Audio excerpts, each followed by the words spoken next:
Good evening and welcome to the Town of Garner Council Work Session of October 30th, 2025. We're happy to be here tonight. Glad y'all could join us in person and remotely. We'll start off the meeting by call to order. I'll call on our town clerk to please call the roll. Mayor Gupton. Here. Councilmember Dellinger. Here. Councilmember Behringer. Here. Councilmember Singleton. Here. Councilmember Matthews. Here. Mayor Pro Tem Vance. Mr. Vance had let us know he had another engagement tonight and has asked for an excused absence. If there's any discussion, we'll hear it. If not, I'll ask for a motion and a second. So moved. Second. There's a motion and a second to make this an approved absence for Mr. Vance. All those in favor, please signify by saying aye. Aye. Any opposed by saying nay? Hearing none, the motion passes unanimously. Mr. Vance may be watching us remotely even as we speak, so we're glad you're excused. You can come back next time. Moving right along, the next order of business is adoption of the agenda. And I guess we've had a chance to look it over here, see if there's any adjustments or any discussion. Do we need any discussion on the agenda tonight? Okay, hearing none, I'll ask for a motion to adopt the agenda. So move. Second.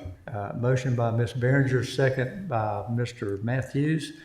So all in favor of adopting the agenda, please signify so by saying aye. Aye. Any opposed by nay? Hearing none, the agenda is adopted. And we start out tonight with one of our favorite things, a great presentation. And I'm going to pass it along to John Hodges, our Assistant Town Manager, to introduce our guest tonight.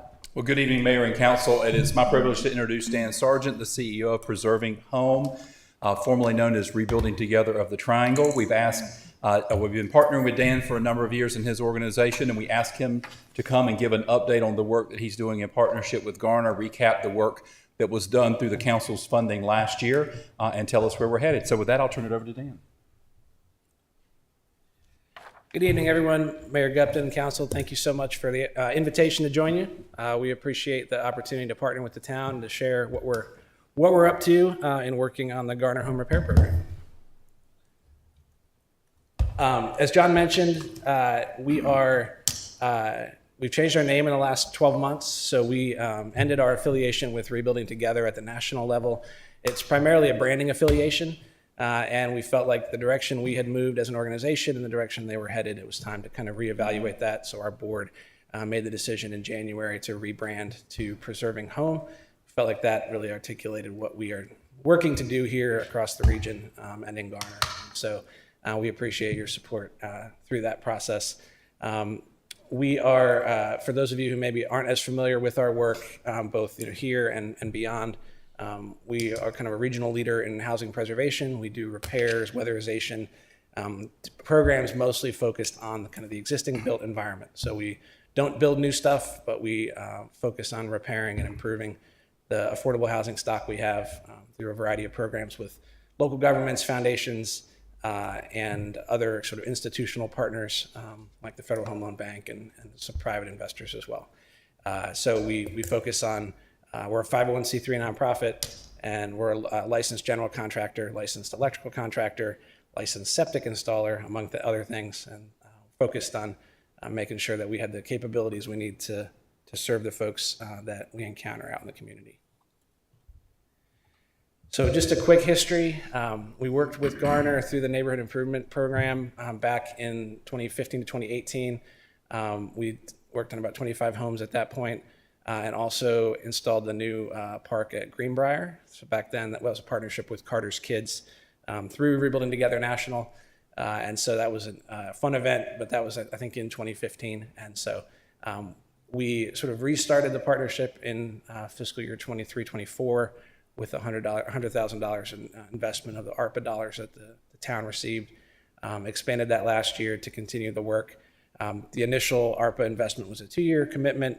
We were able to spend that all in 1 year, and the council appropriated additional funds last year. And we completed 6 homes last year through that $50,000 investment. And we are under contract to do a $100,000 investment this year, targeting at least 10 homes. This is active work that we're doing. So we've finished 2 houses already and have, I think, 3 under construction. One of the things, and I wanted to highlight a couple of these projects for kind of different reasons, but we did a septic project down on New Rand Road for an owner in town. That one actually came to us through Wake County's program. The Wake County Environmental Services has a septic and well repair program that we help them operate. So we were able to actually use county dollars to address the septic, town dollars to do some of the plumbing inside the house that was also affected by the issues with the septic, and sort of put those funds together to allow those to extend further and address the concerns there. We also put a roof on that home and some other things. We got a family over in Heather Ridge that we're finishing up putting a roof and a new HVAC in that home. That one's a partnership with our Duke Energy program. This is the Helping Home Fund and the Weatherization program operated by Duke.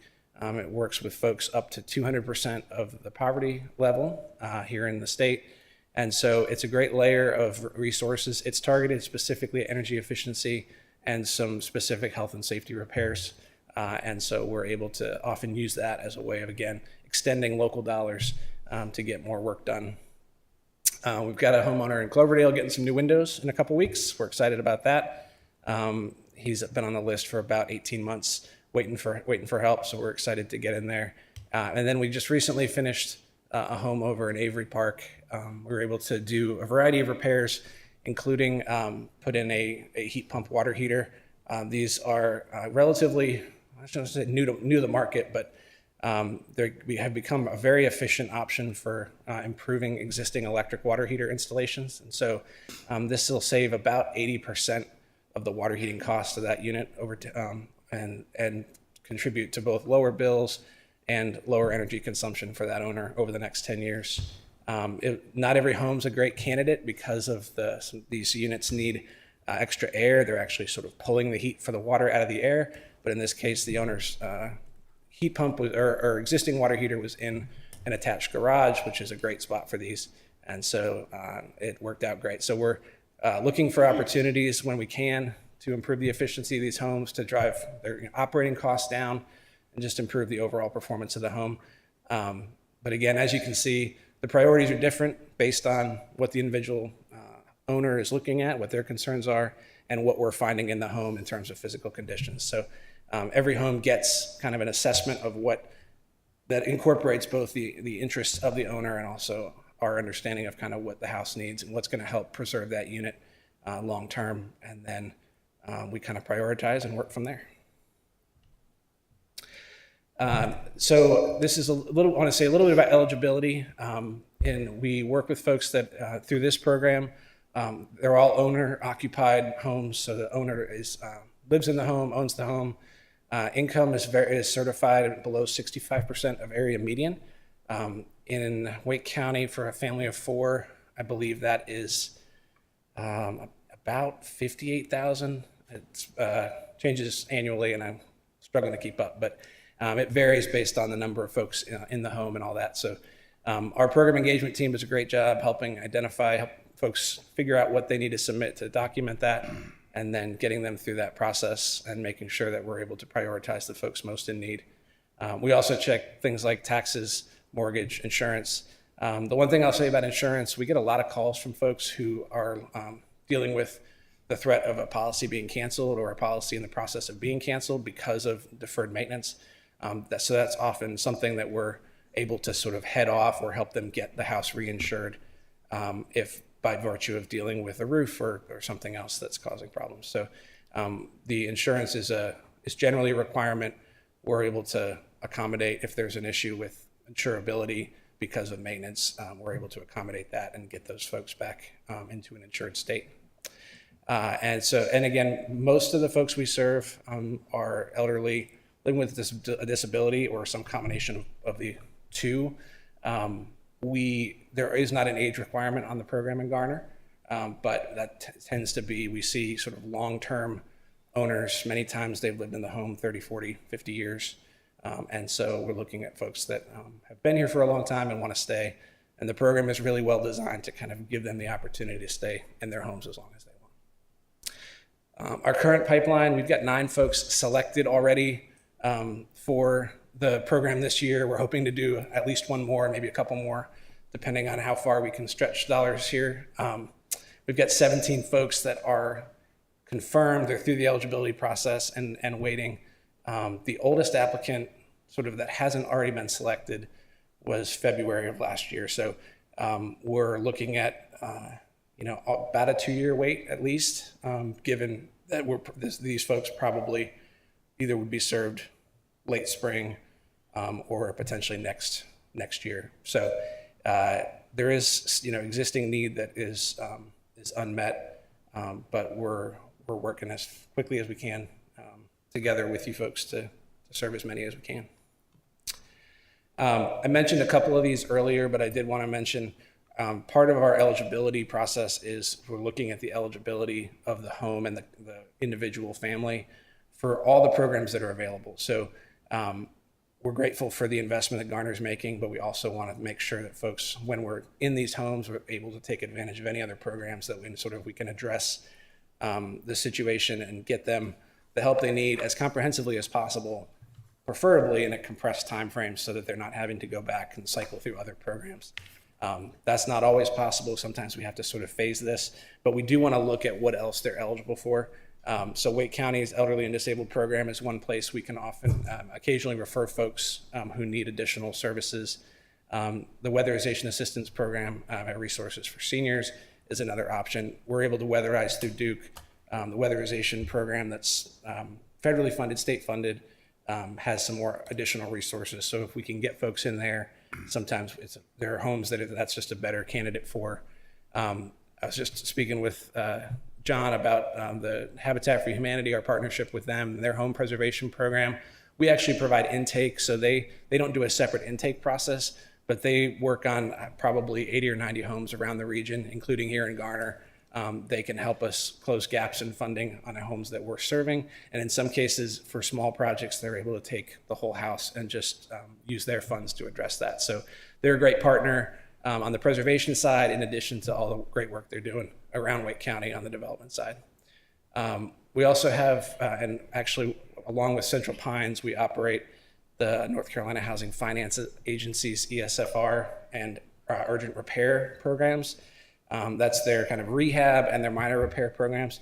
Those funds are limited and they're scattered countywide, so we have sort of limited amounts to apply in Garner, but we do look to get cases that are eligible for those programs through that process as well.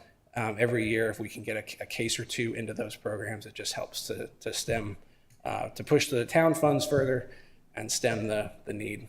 And then I've mentioned Duke Energy's sources. Those typically are not standalone programs for us.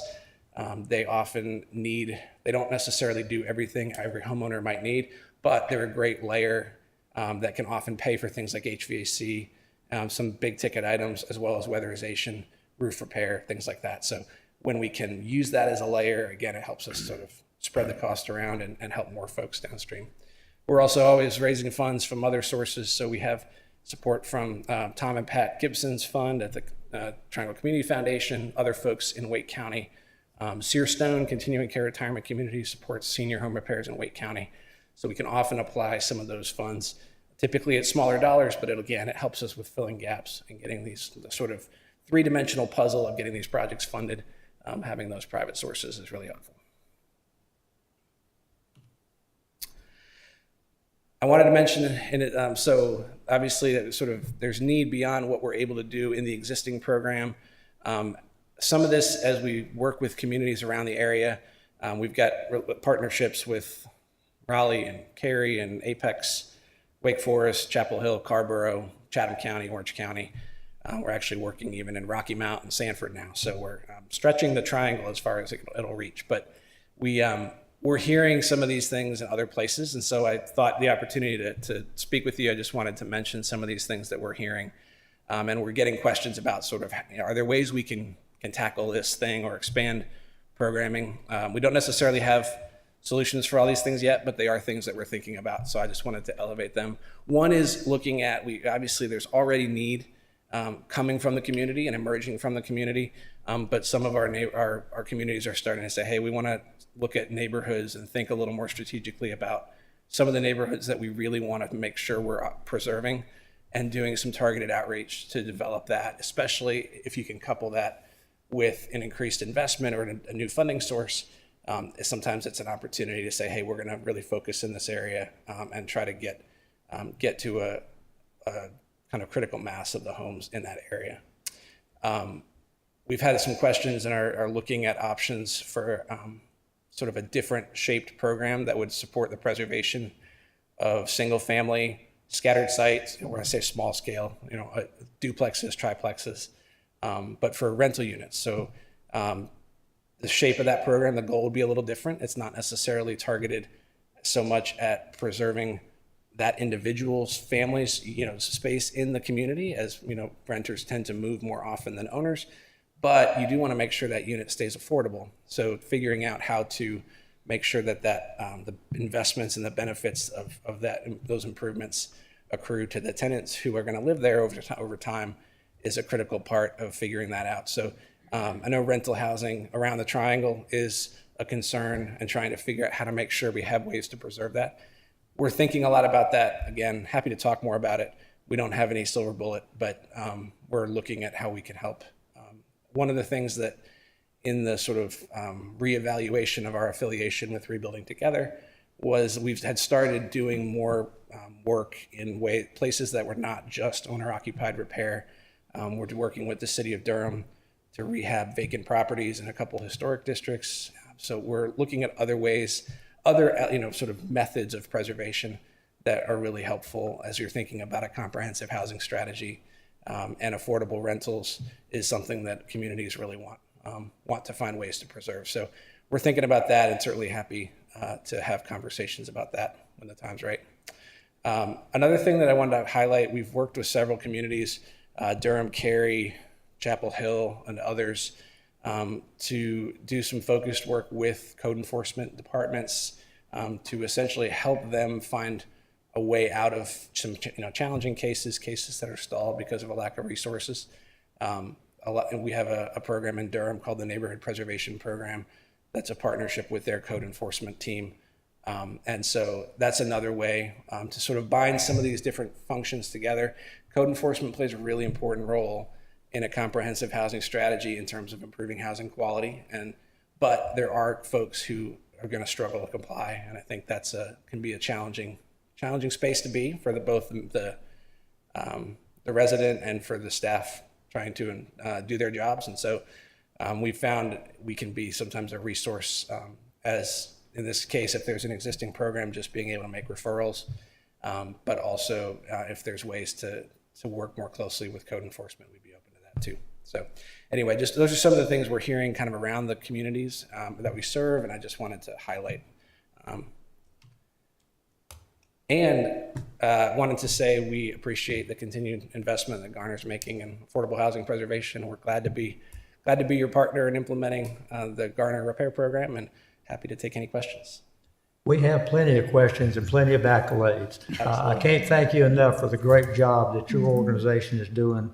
The partnership is one of our favorite, the way you work and work with other entities to bring together the resources.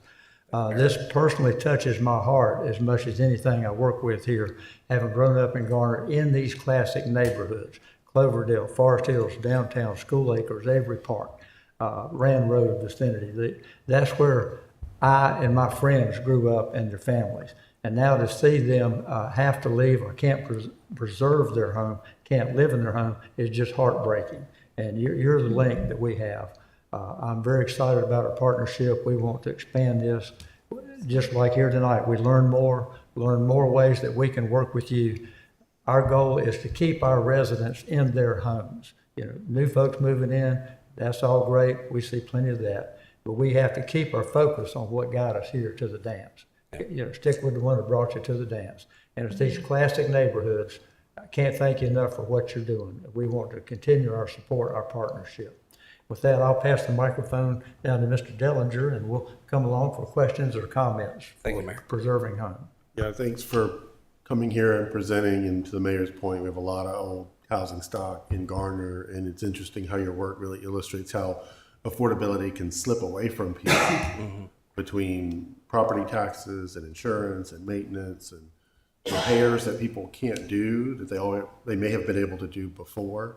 So it's important to see it's not anything anyone does; it just happens to people sometimes. And I've had to tell my mom she can't get on the roof anymore to blow the leaves off, even though she wants to and she tries to. I say, call me, I'll come over and blow them off. But not everybody's so fortunate to have them, someone who can come and do that kind of stuff for them. So thank you for what you do, and hope to see more of it.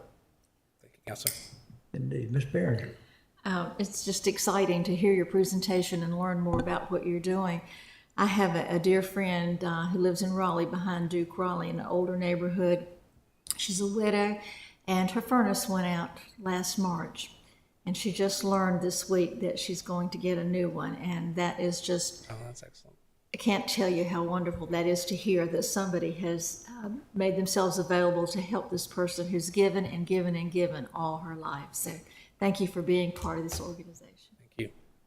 Thank you. Mr. Singleton. Yes, I appreciate the presentation. I would let staff, if they'll send that to us, I'd appreciate this slide presentation. You said you got 9 targeted right now. You have to do a couple more, and you've got 18 on the list. So you got 27 total projects right now in Garner. That's correct. And not enough dollars.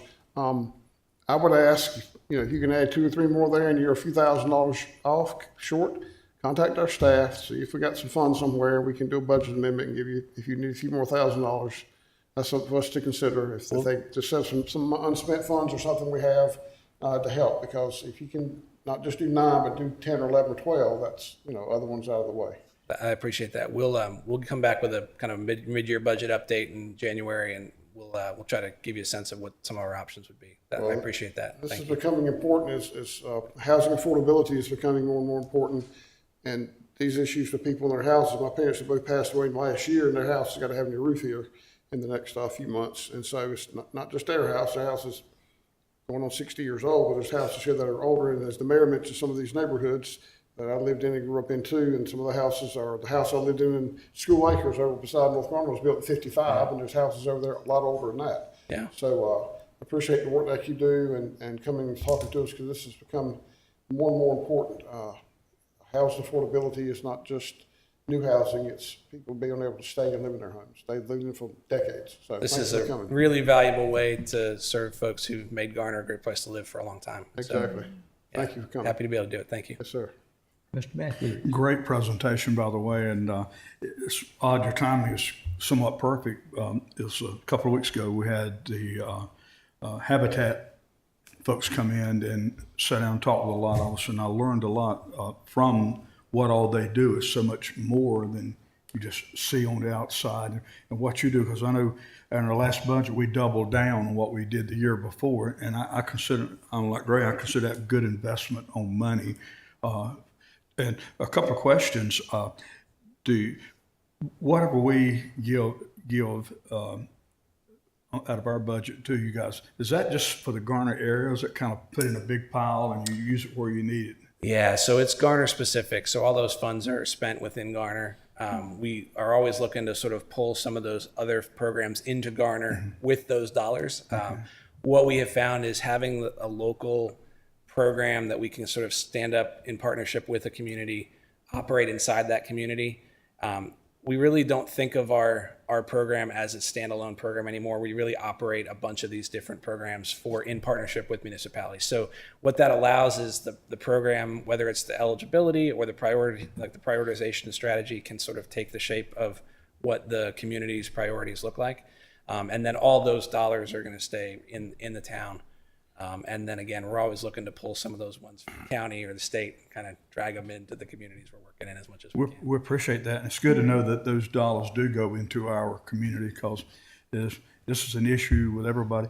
are all towns in Wake County, for example, participating in this program, or just certain ones? Yeah, not all of them yet. We keep saying yet because we're hopeful, but yeah, we work with. So we have existing partnerships with Wake Forest. We have 2 contracts with Raleigh for 2 different programs, Cary, Apex, and we have a county program with environmental health, and then Garner. So still have some work to do in the eastern and southwestern parts of the county. Well, just stay over here. We'll keep you busy. We're not going anywhere. How are your, I hate to use the term leads, but how are your leads generated? You said we look at the numbers, and as you go into next year, how do you find out who needs what? Yeah. Do you have a formula, or? So we get a lot of referrals from other agencies, other human service agencies, not just sort of housing, but we get folks who reach out to the county or to other, and they might get information about the county program, but folks are really good about sharing that. We get, frankly, a lot of referrals from places like Meals on Wheels of Wake County. Volunteers will go out with a meal and realize there's some home repair issues there and kind of make the connection. So we get a fair number of kind of agency to agency referrals, I would say. Increasingly, we also, with our teams out in the field, with put a yard sign up or the trucks and trailers in the driveway, and folks will come up and ask our crew, like, hey, is that something I can apply for? And so more and more people are finding us directly just through kind of the activity in the community. And we see that when we start working in neighborhoods more consistently, we see more and more folks kind of pop up from that neighborhood. Well, like I said, your timing is really good. I know we encourage Habitat. We want to really work with them, and obviously we want to work with you guys too, because there is a need, and what they do is one thing, and what you do is another thing. As the mayor said, keep everybody in their homes, which is a good thing. And so thank you for the job you do, and thank you for the presentation. I look forward to working with you. Thank you. Any other observations or questions from council? If not, then I'll move toward wrapping it up. Just to say again, it appears to me this is a great approach, preserving what we have. And a big shout out here to our Affordable Housing Task Force, who are working diligently right now to come back to help us prioritize where our resources go. And it certainly seems to me that it's very cost effective to fix what we have. And it's also very important to me that this is for our current residents. So this really rings a bell with me. I'm anxious to get the recommendations from our Affordable Housing Task Force and help us pick the low-hanging fruit, meet our goals, take advantage of our partnerships in the most cost-effective, efficient way. So we really appreciate what you're doing. That being said, I'll go back to Mr. Hodges over here for any other comments or remarks. Thank you, Mayor. Just want to thank Dan for being here tonight for the update. We'll schedule him for a mid-year follow-up like he offered tonight in response to questions. Also, while we're on the topic of housing and the Affordable Housing Task Force, I would like to introduce Ben Alston, who has joined us tonight. Ben is a graduate student from the UNC Masters of Public Administration program. He has been helping Jody and Aaron and myself in supporting the work that we've been doing with the task force for a little over a month now. And he came in from class tonight to be able to hear the presentation from rebuilding, from preserving home, old habits, sorry. But he was, since he was here, I just wanted to introduce council who had not had a chance to meet him and let you know that he's working with us. So you may see emails from him or his name on things. So we just wanted to introduce him and thank him for being here as well. Thank you all. Look forward to working with you for the coming year. Thank you, Mayor. Thank you, Council. Thank you. Okay, moving right along, we have some discussion items here. The first one is traffic control ordinance mapping. It's hard to understand, but the more you learn about it, the more you like it, and it looks like a logical way to go.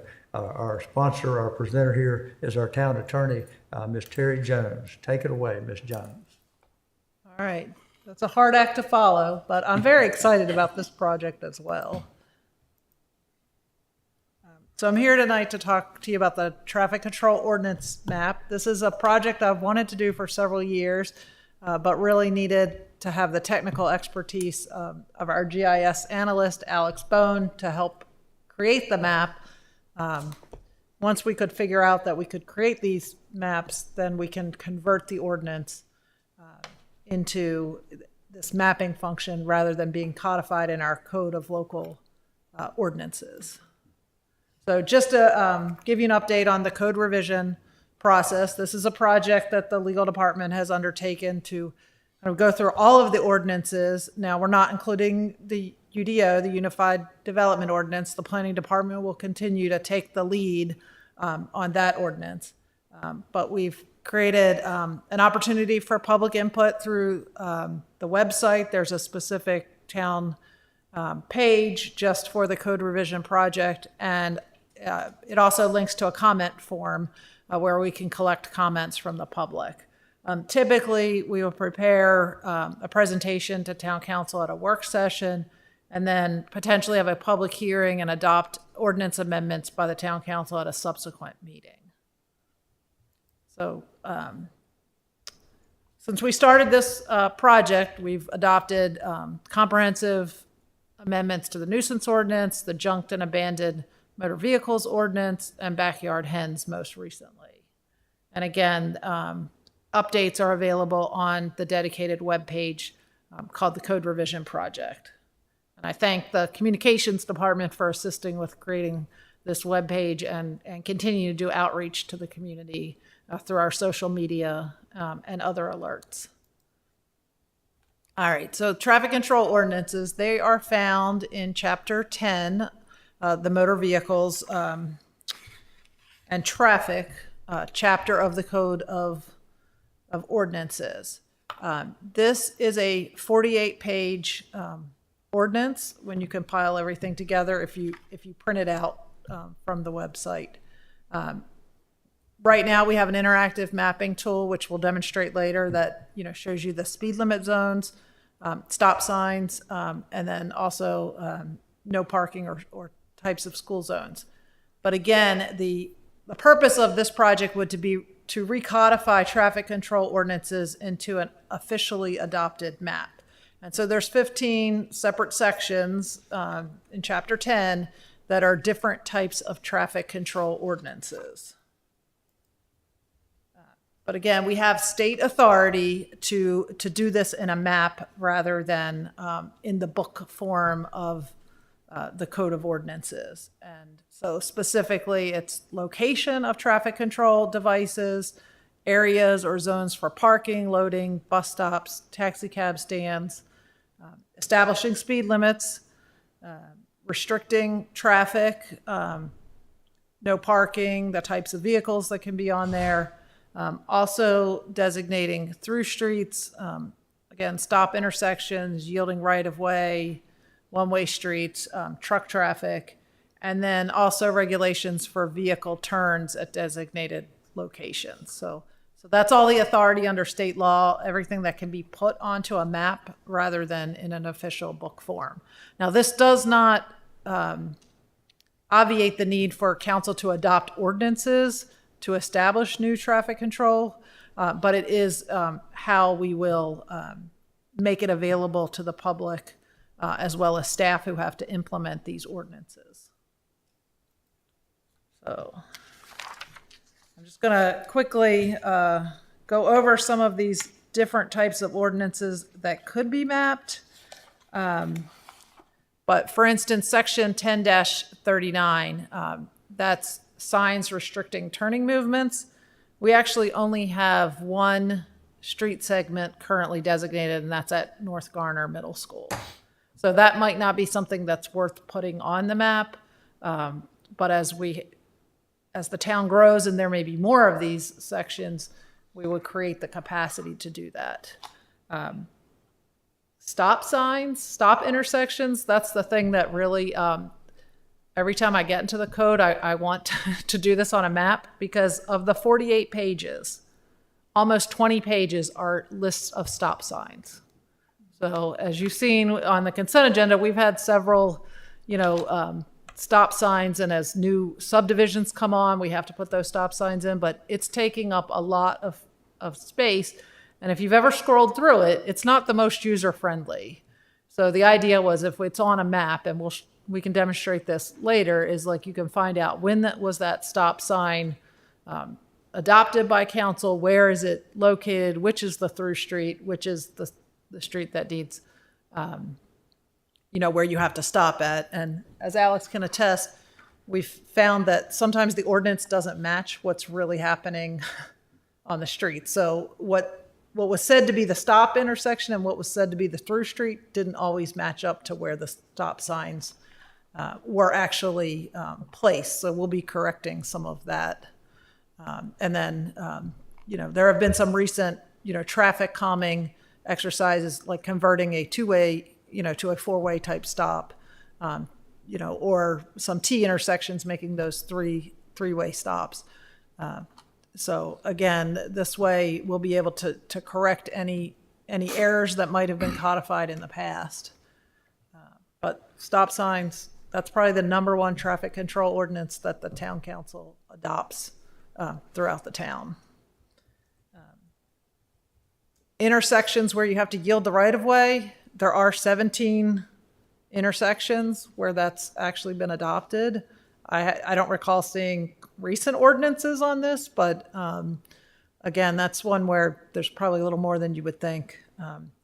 Speed restrictions, there are 17 street segments and 4 school zone that are currently designated. And again, these speed restrictions that we have in our code are the ones on our local town streets. They don't include the state roads. But we do have the mapping ability to put the speed limits for both on a map to make that user-friendly, particularly for the police department who has to enforce these. Some of this was prompted by our exercise in looking at a golf cart ordinance, because under state law, they were restricted to streets with 35 miles per hour or less, and it was very important to know where those streets were in town, whether they were state maintained or town maintained. All right. Section 10-50 is just for Purdue Street. That's just the way it got adopted. But that's one where there's dual yellow lines. You've probably seen dual yellow lines in a lot of other places, but this was an older ordinance that was adopted. We have 10-61 and 10-65. We have the ability to designate play streets or quiet zones. However, none have been currently adopted. So again, this is kind of a placeholder. If this would get adopted in the future, it is something that could be mapped on a traffic control map. And then for no through commercial vehicles, we have 3 street segments currently designated. Similarly, no through traffic, there's only 2 streets that have been currently designated. No parking zones are probably the other larger ordinance within chapter 10. And so basically there's 3 pages of just street listings with segments of no parking zones. Fire lanes, probably because the fire code covers some of this, we only have 4 designated fire lanes throughout the town. And then with handicap parking zones, there are 5 designated parking areas within the town. Restricted parking, we only have 1 street segment that has actual restricted parking, and that's Main Street between Rand Mill and Purvis. Similarly, the only loading zone that's been currently designated is on Main Street. And then residential parking permit zones, we have 8 in Zone A, and Zone A restricts parking during school hours. And then there is one that where you have to have a decal to be able to park in that neighborhood, and there's only 1 neighborhood that has that designation at this time. So these are all the types of traffic control ordinances that we currently have in the code and could place on a map if so desired. Now I'm going to turn it over to Alex, and he can demonstrate the map.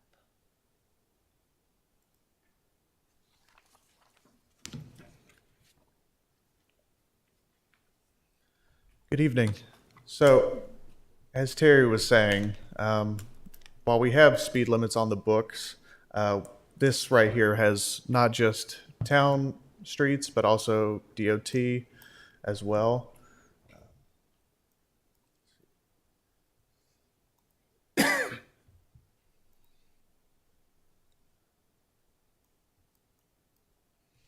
So for here, for example, Hebron Church Road, that's a state road. In this entire neighborhood. But not just, more importantly, not just speed limits, we also have stop conditions, which as you can see, instead of those pages and pages of ordinance, it's just one single map. So for example, here at Town Hall, we can see this stop sign ordinance here for Aversboro and 7th Avenue with the ordinance year, ordinance number, and the date it was enacted. This is a work in progress. Not all of the ordinances we have on file are on this map quite yet, but just to give an example of an early version. Here's another. We also have school zones. And I think we have many more categories we can map on here as we continue this project.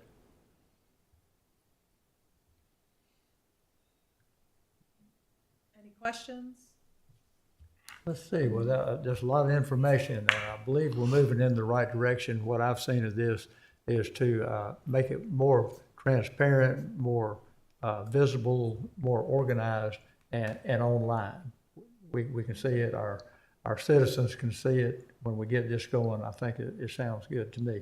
Let's start down at this end with Mr. Matthews, see about questions or comments related to this project. Just to comment, as of recent, as Terry had mentioned, the stop sign is probably the easiest one to calm traffic, and there's been a lot of those put out because I'm cruised up on a couple of them myself. They weren't there one day, and next day they're there, so it's a learning process. But I'm seeing evidence of that already, and where you're putting them are in good places, by the way.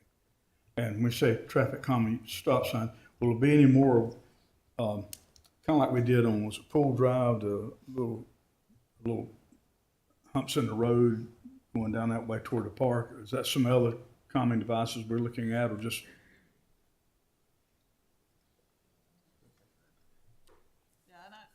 I neglected to say, I do appreciate the support of both our engineering director and our police chief, who both support this project. That it will help both of their departments, but traffic calming, you can correct me if I'm wrong, doesn't require the adoption of an ordinance. It's more of a physical, improvement to the infrastructure, but that is something, there's no reason we couldn't map those as well. Okay, thank you. Mr. Singleton. Yes, so can you go back to the stop signs, just because it was so busy? Sure. Yes, you're able to pull back and get close on so far, whatever, everything that you've mapped in there is currently in there on town roads and state roads, correct? Yes. Okay. Very interesting. And pull up another example on that, if you don't mind, please. Sure thing. So here's Meadow Road and Woodland Road. Ordinance year, ordinance number enacted. Very impressive with the ordinance of the year and so forth. Thank you. That's a lot of good information. Appreciate the presentation. Thank you. I can see how looking at the map is a lot better than you said 20 pages of stop signs. Might find it a little bit faster on the map, that's for sure. You think so? Because I don't know if they're in a chronological order or they're just in the ordinance. So They go in an alphabetical order, Okay. but it takes a while to scroll through them. I'm sure. Well, thank you for the presentation. This is a good looking project. Thank you. Thank you, Ms. Behringer. Yeah, I like this map. I'm much more visual than I am listening, so I appreciate the hard work that's gone into it, and I think it's a great thing for us to move forward with. Mr. Dellinger. This is really interesting and neat, and so is there the possibility to sort of integrate this data set with also like DOT data sets on traffic and accident data and things like that? Or is this just going to be a standalone ordinance view?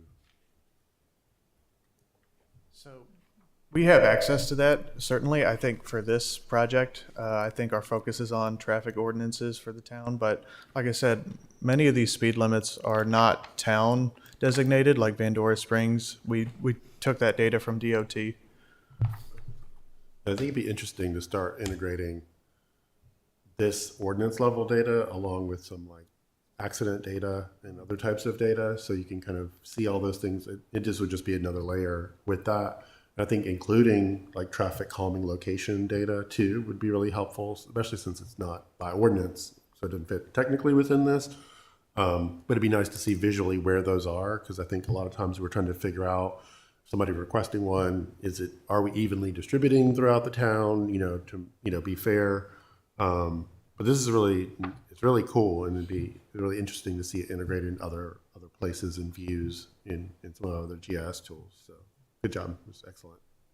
Yes, indeed. Yeah, talking about traffic calming and traffic enforcement, we had the Coffee with a Planner event this morning, and one of the main things I heard was, how can we slow down the people on the street in front of me? How can I get them to stop at the stop signs? And this is a step in that direction of understanding where we are, where the issues are, as Mr. Dellinger said, where the accidents, as Mr. Singleton said. So this is a great place to start because people are concerned about traffic, and this is all about traffic. So thank you for the work you're doing. Ms. Jones? Just for the next steps, we'll complete Alex will complete the populating of the map, and then at some point I will bring back an ordinance for you to adopt that actually legally converts that the map becomes the official traffic control ordinance. Again, every time that there's an amendment or a new traffic control ordinance, like new stop signs in a subdivision, you'll still see an agenda item that's saying to adopt this. It's just that we won't be using our MuniCode service through Civic Plus to actually codify it. We'll be doing that in-house. It will take a little bit of time to both populate everything on the map and then verify the ordinances where they were adopted. So don't expect this in the next, it'll take a little bit, but wanted to make sure that council supported this project and saw use in it, because it will take some staff time to do these things. But I do think it becomes the building block for data that and integration of things that we can do in the future. But this is sort of the first step, and then. But I do think it'll be of great value, not only to staff who have to implement these ordinances, but also to council and the public in evaluating how to deal with traffic through a control mechanism. As we know, the volume of traffic is going to increase over time, but what are the best ways to create a safe environment for property owners as well as the motoring public and pedestrian public? I had one more question. When you found the ones that are inconsistent with the use, are you changing the ordinance, or are you changing the sign, or is it just depend, like, curious? We'll be doing that in a cleanup ordinance. I think for the most part, the sign is where it was intended to go. But if you've noticed the stop sign ordinances, they'll sometimes say through street and stop street. And I think at some point that nomenclature of how they were done got reversed. So when they were pulled in and codified, they didn't necessarily get in the list the correct way. But yeah, well, any deviations we find of those, we'll be correcting those. And the way we're going to correct them is by adopting the new map that shows the stop signs in the correct location. Thank you. Yeah, so the one thing we may need to add is, there are some places where it's a 4-way stop versus a 2-way stop, and making sure that that's, clearly shows that at some point it was a 2-way stop and then it was later decided to be a 4-way stop, without cluttering up the map with too many signs at every intersection. Excellent. Yes, I understand that we already have the software as part of our GIS tracking system. We have the software, no additional expense. It will take some staff time to get it into this format, but what I understand in the long run, it will save us time and energy and bring clarity to what we're doing. So it looks well worthwhile. I've seen a lot of council members nodding their head in a yes motion as we talk about it. So I think that's our encouragement to please keep moving on this. If you need further input, just let council know. So this will be not a publicly accessible map until we're ready to fully adopt it, and we've made sure that it is accurate. That's always good to be accurate. Thank you. Thank you. very much. Okay. And without further ado, that will move us along to item number 2 on our discussion items. And this has to do with the Citizens Academy update. And a lot going on here, very exciting stuff. Assistant Town Manager John Hodges, bring us up to date, please.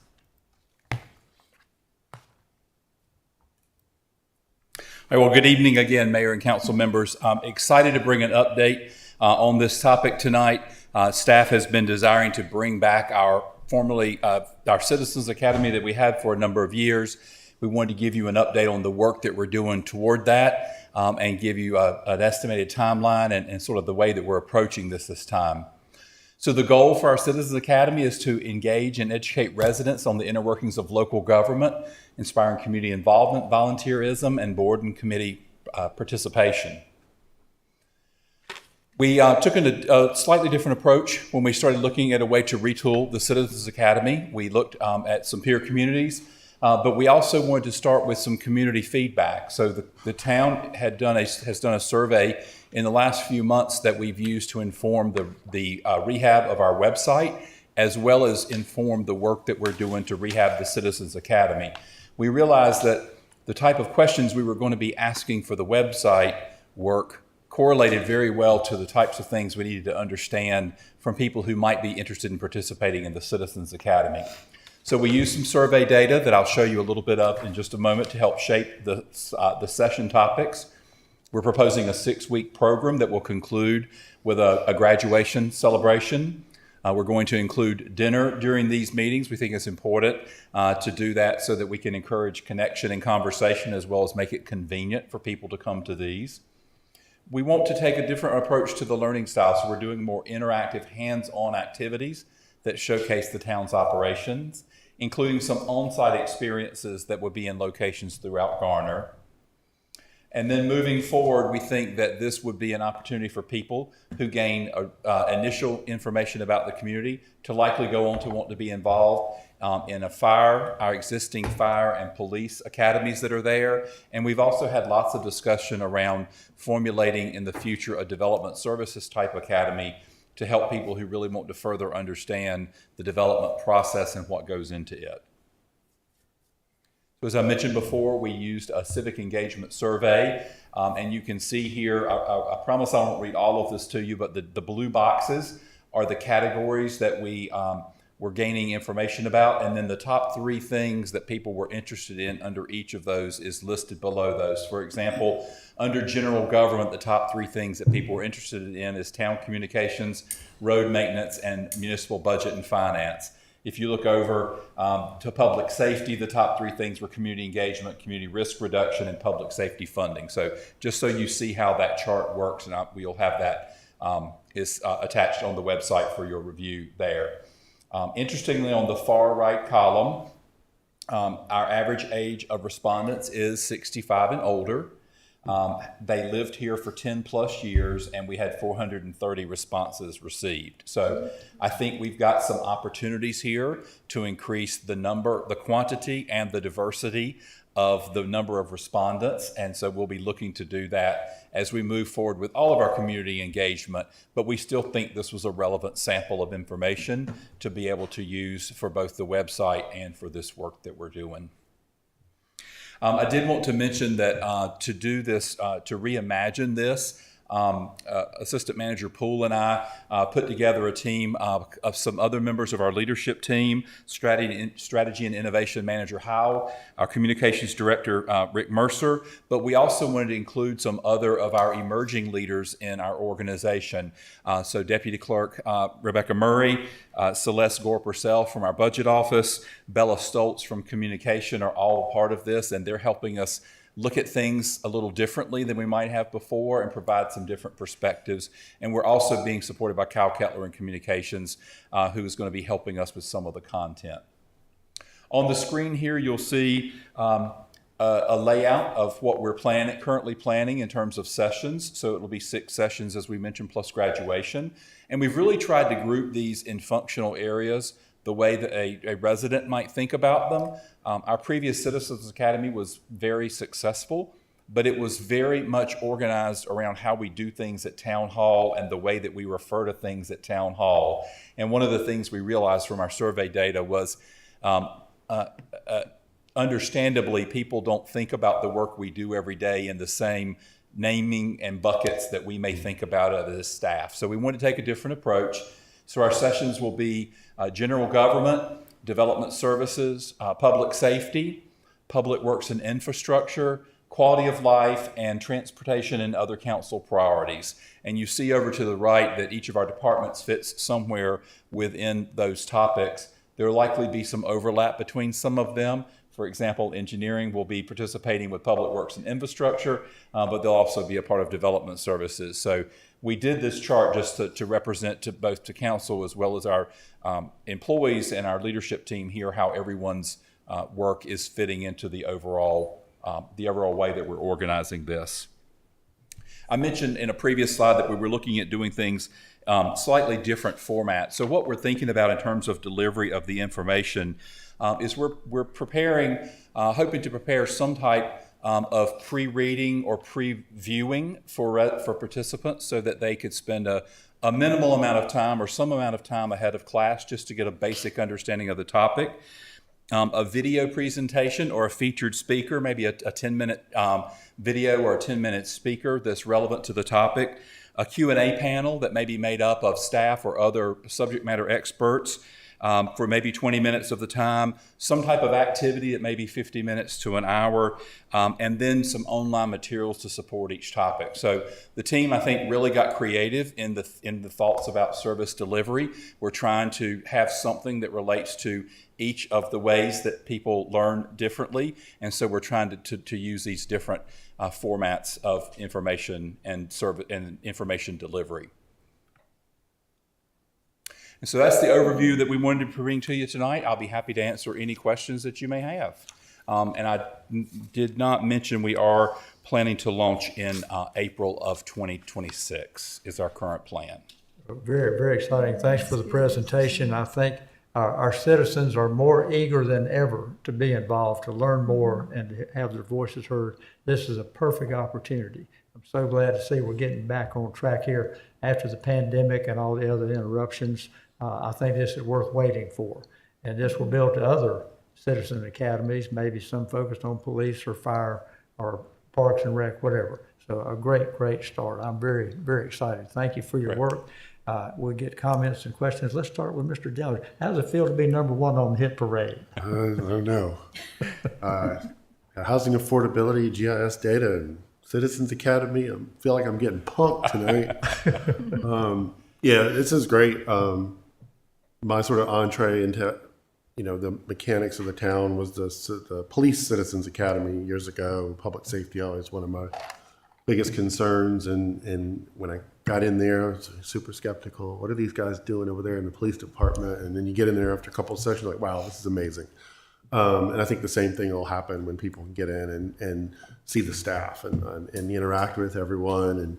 And this is really great. I'm really excited that this is coming back. People are hungry for it. They're real hungry to learn about their town, and this is a good way for them to learn. So I'm excited. It was great. Ms. Behringer. Yes, I think human nature's tendency is if they don't know the information, then they assume the information's being withheld from them. And this is a wonderful way to put that question to rest, make them feel more comfortable and more engaged and relaxed. So thank you. Thank you. This is great. Mr. Singleton.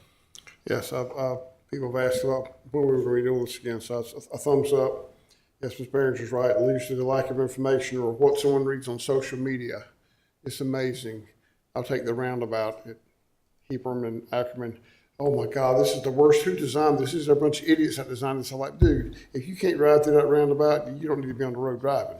I mean, good Lord. I've driven a lot more complex ones than that. It's amazing. And then people take that and run and aren't informed. Like a lot of people don't know about the slip lane that's coming along. So getting people in here and seeing what staff does and explain things and ask questions.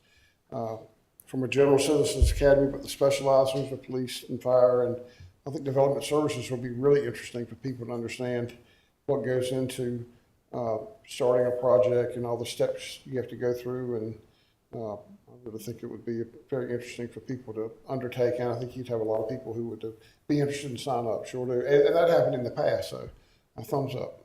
Very good. Good job. Indeed. Mr. Matthews.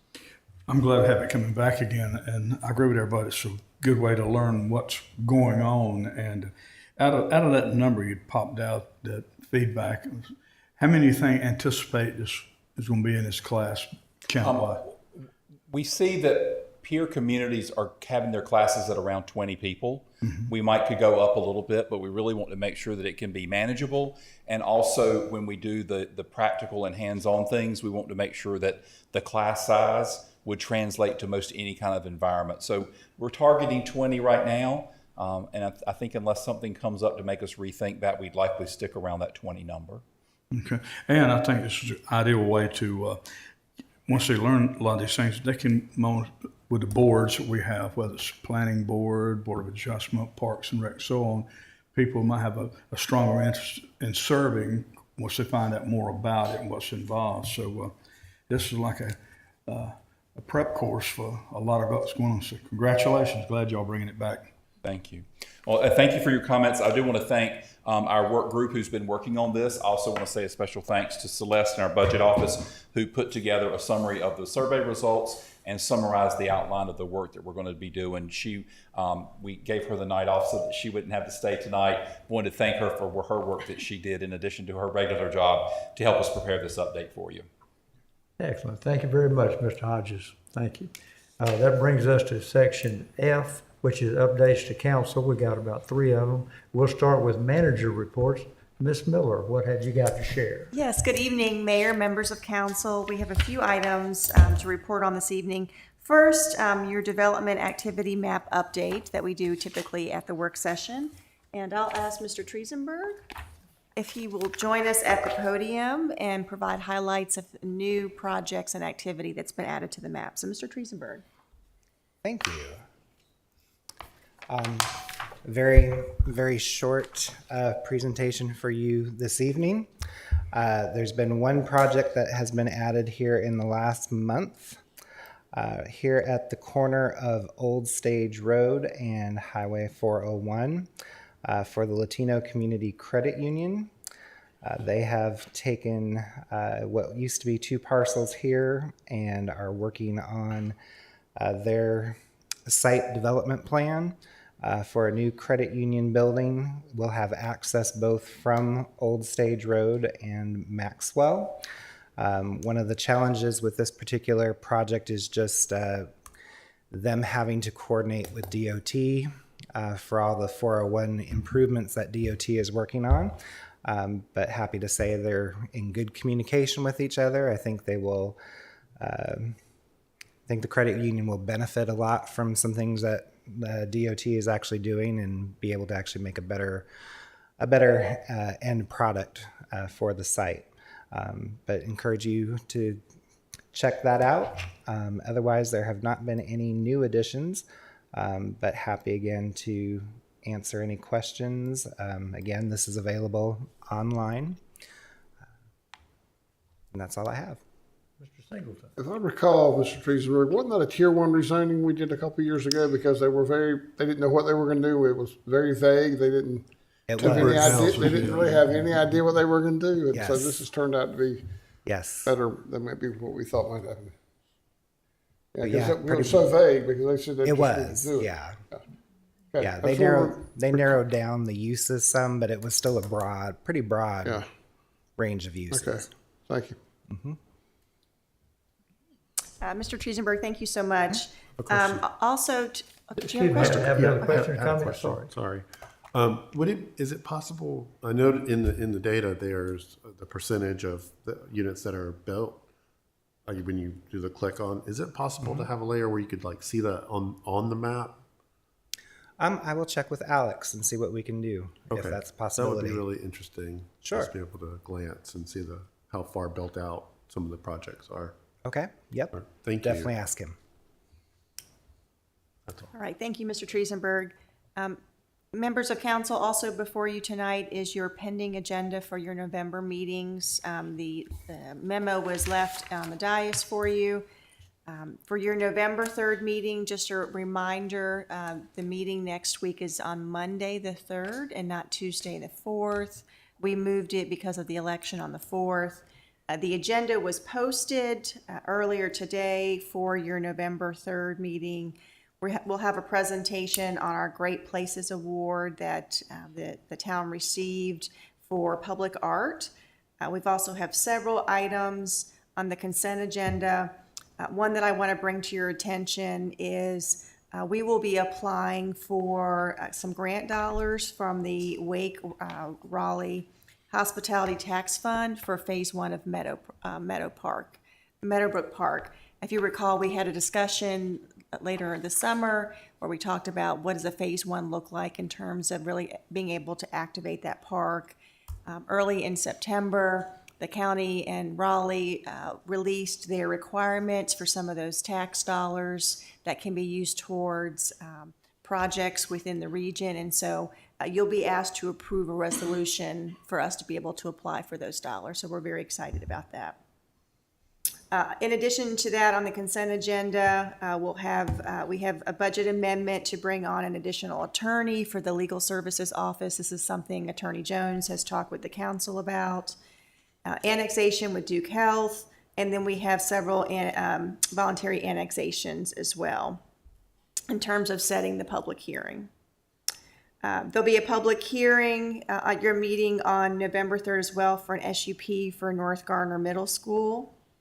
And then we have a Board of Adjustment appointment as well.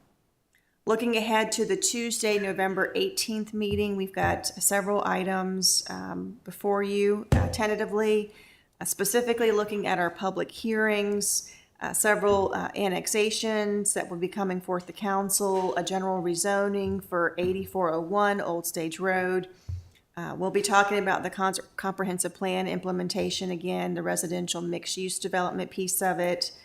The E-District Phase 1 Economic Development Incentive Agreement will be coming back as well. And then Jurgen Apartments will be continued.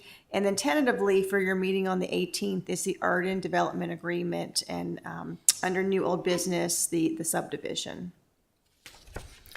And then looking towards the end of the month for your November work session, if you recall, this will be the first work session, which we will start at 3 for the rest of the calendar year.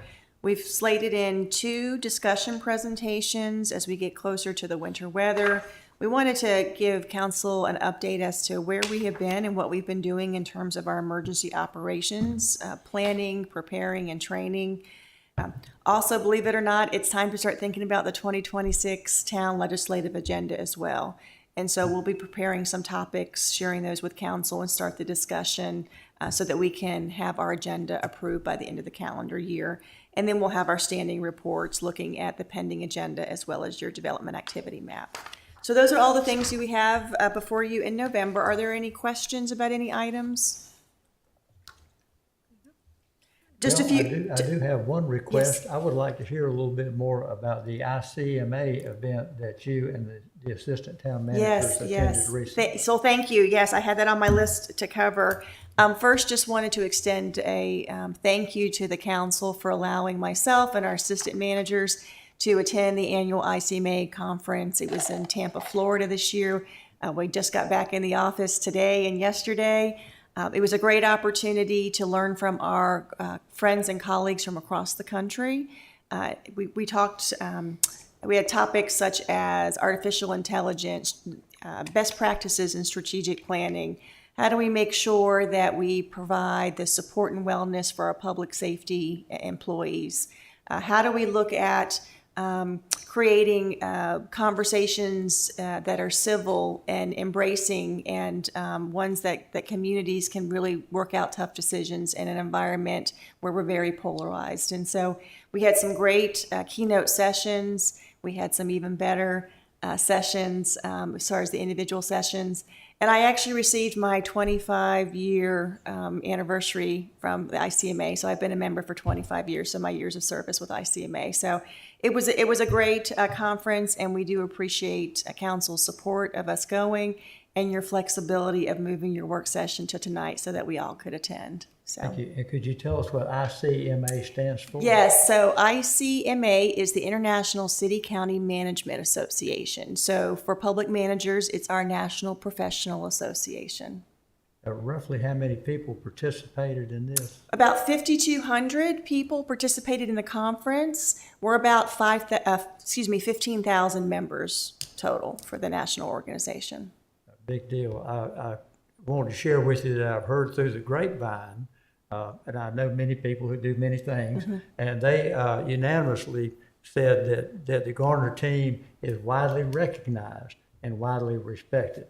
So y'all have done a great job of carrying our message to your colleagues across the country. We are known and we are respected. So thank all of you who went and carried on that tradition. Great job. Thank you. A few other things I just want to mention. Mayor, you mentioned our first event of Coffee with a Planner today and how well attended that was. So that was an exciting new engagement activity that our planning department organized and executed. So excited to have that opportunity. And then, of course, I need to remind everyone that tomorrow's Halloween. So it's our annual Trick or Treat the Trail at White Deer Park from 3 to 6. And it looks like the weather's going to hold out for us. So we're excited to host that again. Those are all the reports that I have this evening, but certainly available to answer any questions council may have. Questions, comments? Well, I'm going to make one more comment. The planning department clearly has thrown down the gauntlet to the Coffee with the Cop deal. I mean, these guys brought in a bunch of folks. They have really raised the bar for you there, Chief. You need to up your game a little bit, get a little more participation, a little more dialogue going on. Just because you invented it doesn't mean you get to stay on top of the hill all the way through. These guys were hungry, and the citizens were eager to be there and to learn more. So thanks for blazing the trail on that. This was just another great spinoff of communication with our citizens. Okay, nothing else. And I think that takes us to number 2, attorney reports. I don't have a report this evening. Well, we enjoyed the previous report. That takes us right around to council reports. And I'm going to start out by using my 30 seconds to give you, all of you here and at home, one word of advice, and that is vote. You have tomorrow and you have Saturday early in voting up till about 3, and then it's all about Tuesday the 4th. So V-O-T-E, vote. That's my word for today. And we'll start back over to Mr. Dellinger. Any other updates, comments? Ditto. That's all I've got. Vote. Vote. There you go. You heard it twice now. Ms. Behringer? Well, in addition to vote, I am so excited to be able to report that there were 3 Duke Energy poles on West Garner Road in the 200 block that had been replaced, but the poles had been left there. New poles had been put up, but the old ones were left, including one that had been hit by a car, broken into, and had jagged spears sticking out for it.